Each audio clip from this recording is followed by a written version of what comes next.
Warahmatullahi wabarakatuh. Apa kabar Anda semua? Kembali berjumpa dengan saya, Hersu Beno Arif. Saya akan mengajak Anda untuk ngobrol dengan salah seorang sahabat lah, saya nyebutnya begitu, dari Anies Baswedan, Gubernur Anies Baswedan, Bung Ges Khalifah. Assalamualaikum, Bung Ges. Waalaikumsalam warahmatullahi wabarakatuh. Anies itu kan di stigma bahwa dia menang di Pilkada DKI itu karena membangkitkan politik aliran, dalam hal ini adalah Islam gitu ya. Dan padahal kan kita tahu soal radikalisme ini ketika diterapkan di KPK sudah mentah, tapi kenapa hal-hal semacam ini masih diulang-ulang terus gitu ya? Ya, itu selalu karena tidak punya cara lain ya. Misalkan kemarin contoh, saya berdiskusi dengan Immanuel Ebenezer ya. Dia mengkampanyekan Ganjar sambil mengangkat berita-berita negatif tentang Anies. Anies dicalonkan menjadi calon gubernur tanggal 23 September 2016. Jadi hari terakhir pencalonan itu tanggal 23. Hari ini hari Jumat itu. 23 September.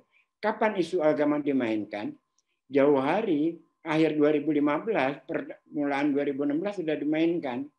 Apa kalimat yang mereka katakan? Lebih baik kafir tapi tidak koruptor daripada muslim tapi koruptor. Orang-orang yang moderat marah. Loh, apa urusannya? Kita mengalami pilkada sudah berkali-kali. Pilpres juga sama. Kok kali ini hanya untuk ingin mendukung Ahok, akhirnya mengeneralisasi seolah-olah semua muslim koruptor. Yang memainkan agama siapa? Mereka.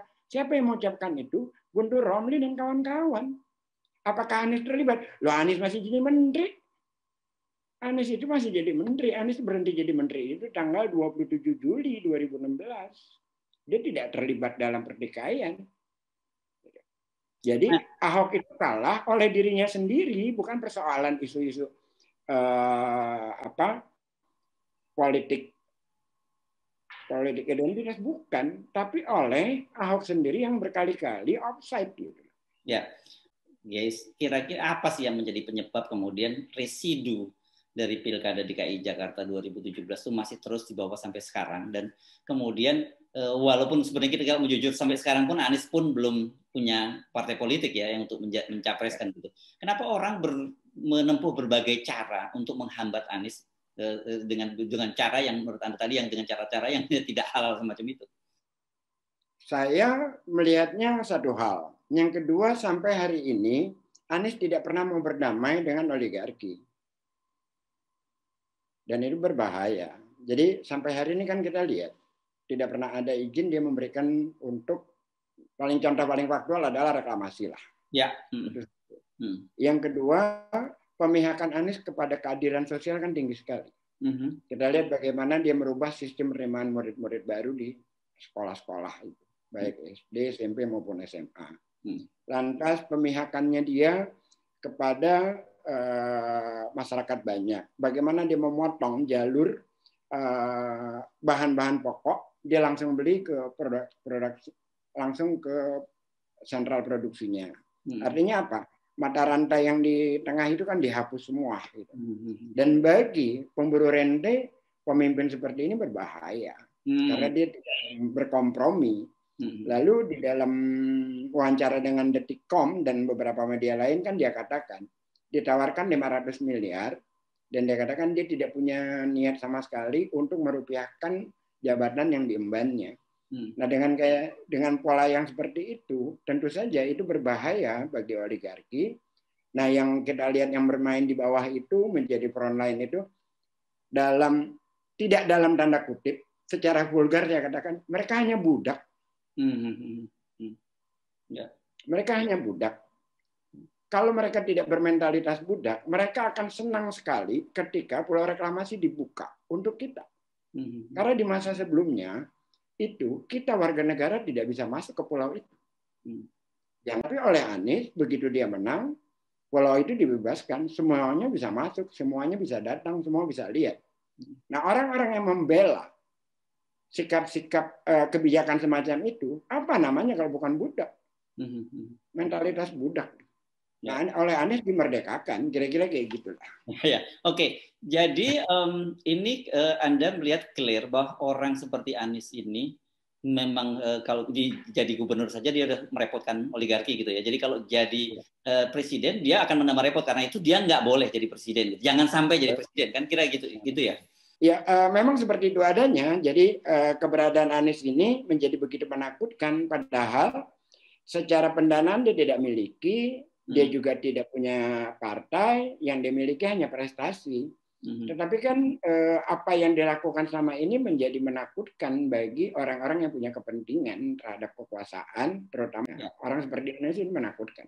Ya, oke. Tetapi dengan realitas yang seperti sekarang, di mana partai-partai politik itu dikuasai oleh oligarki, kemudian ada aturan presidensial threshold 20% berkali-kali coba di judicial review di MK juga digagalkan oleh MK. Apakah ada peluang orang seperti Anies ini untuk menjadi presiden kita? Makanya saya katakan tidak usah takut dengan Anies karena untuk Anies menjadi presiden itu tingkat kesulitannya itu tinggi sekali. Kemungkinannya itu masih 50-50. 50-50-nya gini, dia kuat di elektabilitas tapi tidak punya dana untuk memberi tiket partai. Jadi biarkan saja berjalan seperti apa adanya. Toh pada ujungnya kalau partai-partai itu melihat bahwa Anies tidak memberikan kontribusi buat mereka, Anies juga tidak akan mendapatkan tiket kan? Ya. Jadi pertanyaan sederhananya, mengapa segitu takutnya sih? Ya. Nah itu yang jadi pertanyaan banyak orang. Kenapa ya yang membuat orang setiap kali baru Anies bergerak sedikit saja kemudian langsung dibully habis-habisan gitu? Kalau mengenai survei-survei, mungkin kita bisa gunakan logika terbalik. Oke. Mungkin hasil surveinya tidak seperti yang mereka keluarkan. Yang sesungguhnya bisa saja Anies itu elektabilitas nomor 1 terus, jadi berbahaya. Gitu. Kayak pilkada DKI dulu ya gitu ya. Seperti ya. Jadi ketakutan mereka yang sekarang ini karena sesungguhnya mereka tahu persis bahwa survei yang mereka lakukan itu nilainya itu berbeda dengan yang ada di publik. Saya lebih percaya itu sesungguhnya. Karena kalau Anies nomor 3 kenapa takut-takut amat sih? Ya. Gelombang serangan kepada Anies tidak pernah berhenti ya. Tetapi kalau lagi masif tinggi sekali, maka lihat ada apa di pemerintah pusat. Oke. Jadi selalu saja gitu ya, selalu lihat ada apa gitu. Kalau kemarin tuh ada kasus apa sih? PCR itu ya. PCR? Ya. Apakah itu banjir di sebuah arena gitu. Selalu pengalihan isunya pada Anies. Oke. Baik waktu kasus Asabri kah, pada saat kasus Ombudsman kah gitu. Maka Anies menjadi tempat untuk mengalihkan isu. Buka aja, waktu-waktunya pasti berkorelasi. Begitu serangan terhadap Anies masif, maka ada sesuatu di pemerintah. Oke, tapi dengan realitas semacam itu ya, apakah Anda punya optimisme orang seperti Anies itu bisa berlaga pada Pilpres 2024 nanti?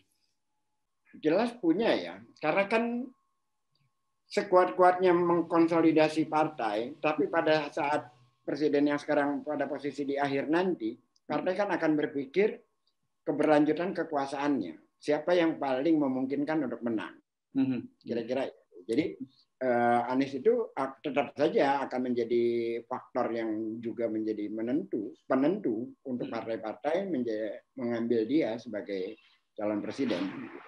Walaupun saya pribadi tidak pernah berbicara tentang pencapresan Anies sampai hari ini. Oh belum? Tidak pernah melakukan deklarasi. Tidak pernah.